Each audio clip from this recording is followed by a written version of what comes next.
Hello, my name's Colin Wood and welcome to A.B.O TV. First organisation that looks at the inclusion of adaptive athletes and is the first organisation to be set up in Great Britain and Ireland as a governing body for adaptive athletes to be taken seriously in combat sports. Mike O'Brien from the WFM, World of Federation of Elite Martial Arts. What's your views on inclusion and what are you doing to actually achieve this by bringing the inclusion rule for disabled athletes into martial arts? I'd just like to say, Colin, that I came back from Dubai yesterday and it was the best news ever hearing that we actually got recognised through government, through UK, because UK and Britain is where we got recognised first. And I know you said we're hoping to branch out in Europe and the rest of the world. This is very, very important for all martial art clubs and federations to include everybody, because it should be about inclusion. What's your views on the state of martial arts and boxing at the moment with organisations that are at the moment self-legislated? Totally needs to be cleaned up. Health and safety is a key factor. I've seen the health and safety procedures that you've went through over here and that we're going through. It's going to be like going to the Olympics. The procedures that they have to go through, test and blood test. And you've seen the results of what we're trying to achieve. Obviously we go through trials in 1 month's time. What's your views on the new headguard safety system that we've got in place? Is that something that could change how we look at white collar boxing and MMA?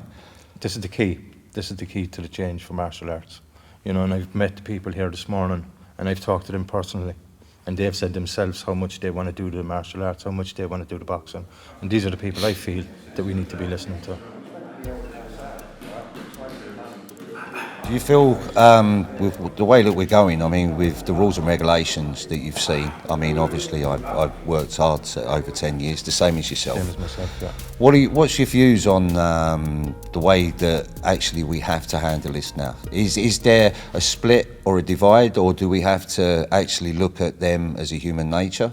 What's your views? I think we all have to be included. I think, Colin, we both went through 10 years each and we learned so much over those 10 years, and it brought us to where we are today. You know, to include. Do you, I mean, with the rule of one rule fits all for the governing bodies, I mean, you trying to be a governing body yourself, which is, like I know, with 10 years and being, you know, meeting great people from around the countries and everything else. Mm-hmm. What's your views on the human nature now, that when we talk about both able and disabled inclusion, do we have that in most countries? Because obviously we've got a lot of political views, and human rights is one of the key issues. But then when we get down to the many variants of organisations, should martial arts, for example, come back as one, especially now that we have inclusion of disabled people? Of course, Colin, because the meeting we had this morning explained this, that we're going to make it DVDs and it's going to be on the website where all countries around the world, because we're in 140 countries, all have to follow suit. Everybody has to follow the same rules. It's going to be there in writing. It's from the government because it's a governing body now, and everybody has to fit all rules. And what's your, I mean, I know what it's exciting times, as to say, but what's your views on now actually taking lead and bringing boxing into the martial arts world as a proper martial arts orientation? Yeah, well, as Keith Presley explained this morning, it originated from martial arts boxing. Our first World Championship for A.B.O, WFM in Italy in July has boxing. It's including everything, and that's the way martial arts, I feel, should be, all under the one. Then I mean, our ambition is to be a major umbrella organisation. I mean, with the stipulations of different countries, the way that, you know, especially with America with 50 states, all have different rules and regulations. It's one thing to sort of get these people on board, which we've got a great team working on this, especially with the solicitors, because we needed a great medical knowledge. But one question that actually came across was basically, how is it that clothing companies can actually get away with actually medical products that are being used, like head guards, boxing gear, mouth guards? Why is it that medically they're not being challenged? And why is it that clothing companies or gear people can actually make these products without medical backing, if that makes sense. Yeah. Is that something that now, which obviously what we've been discussing about for able inclusion, has opened up a wider spectrum because of the many variant issues of disability? And this, yeah, you're right. This is why I joined with A.B.O and you, Colin, is because everything, there's no cutting corners. Everything is medically proven and tested, and it has to be for the safety of fighters. We've lost 3 fighters in the last year who died through martial arts because From of 17, 16-year-old, and I think it was a 15-year-old as well, which basically, I mean, it goes to show that white-collar boxing is an issue. It shows that MMA has an issue as well, because obviously anybody who takes head guards off, even if it's A.B.O, England Boxing, then MRI scans are implemented, which they're not. And that's what we were saying this morning, the safety of the fighters, and more important, the referees are trained every few months that they're all up to date, because the referee, I think, is the most important person. They should know when to stop a fight and when to leave a fight go on. Do you think that with most of that, like the products, like the referees, do you think that medically, the medical people, or those that are situated as the governing board's medical advisors, do you think that they should have more authority on how these guys are actually looking at things? Because after all, it's the referee as well as other people that have the visualization first. You know, you can't, you know, is it right that we can't get health and safety 100%, but we can get it close? But then we have to look at risk assessments. And this is where you hold the key, Colin, with A.B.O, because you have a full medical board. Everything that comes through has to be medically proven. There's no cutting corners. This is something that is going to last forever. Do you know what I mean?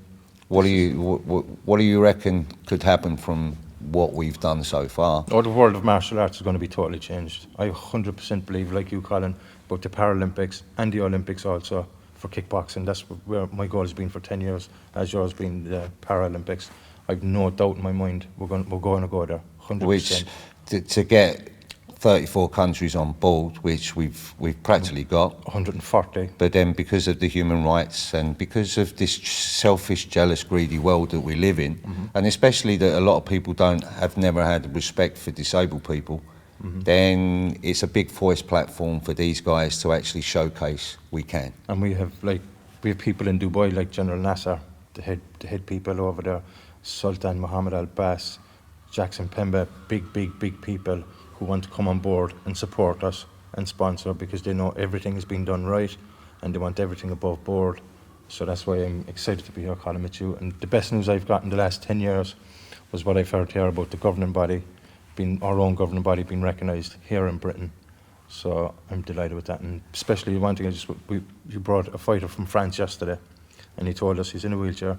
He's never in his life left the country. It was his first time leaving France on his own. He stayed in your house yesterday, and I'd never seen somebody so happy in the car with you yesterday. That's what makes WFM and A.B.O different, because we look at people and when a smile means and when they want more than money, yes, yeah, it changes the whole prospect, doesn't it? I said to you yesterday, look, Colin, I've been all over the world this year, and yesterday was one of the best days of my life. From what I seen, do you know, I get goosebumps now just talking about it. From what I seen and the way he was smiling and how much it means to him. And he said the difference between France and UK, that it's much better here. They want to fight. They're normal like everybody else. My 3 brothers are mentally handicapped and in wheelchairs, so I know they want to be like everybody else. Not just tipping and tapping. They want to get in and fight and do the same as everyone else does. We're all one at the end of the day. Well, guys, what's happening at the moment is something that actually is a voice platform for disabled people. And today is the start of that stepping stone with A.B.O TV, which means that WFM and A.B.O are taking lead for disabled people to actually be taken seriously. We look forward to your messages and your views as well. And we hope that you can support us and give a greater respect to those guys to become a professional athlete. Thank you.